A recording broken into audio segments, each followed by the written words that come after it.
In behalf of my family, mga minamahal kong Dabaweños, mga kababayan kong Pilipino, mga kasama, maraming salamat sa kabutihan at pagkakaibigan.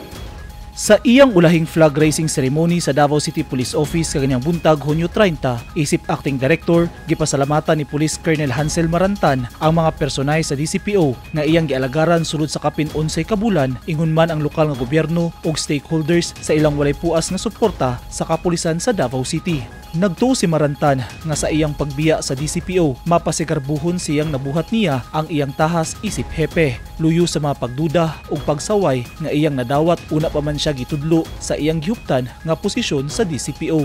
That is so extraordinary.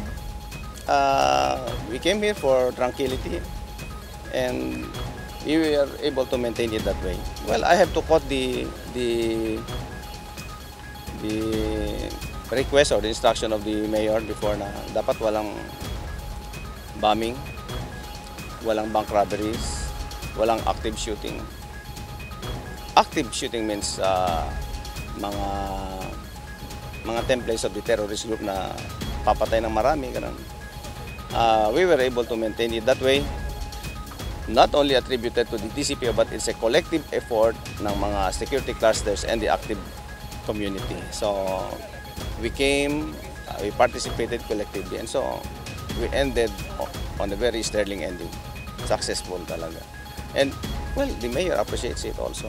Matud ni Marantan nga usa sa iyang natun-an isip hepe sa kapulisan sa Davao City nga dili kinahanglang dawaton ang mga pagsaway ug kalagot nga ibato kaniya ug ipatigbabaw kanunay ang kalinaw.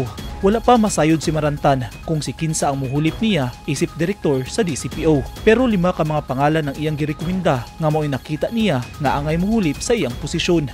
Naghulat pa sab siya sa desisyon ni PNP Chief General Nicolas Torre III. Ang masasabi ko sa incoming city director ay be active sa mga force multipliers.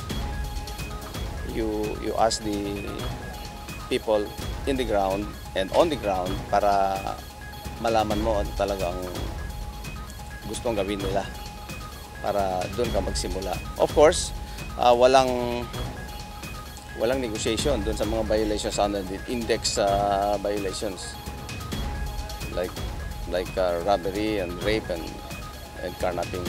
Walang negotiation dyan. We have to arrest them all. But para walang ganun, we don't end up with those because that's a reactive mode. We go proactive. We work on the prevention. Prevention is better than cure.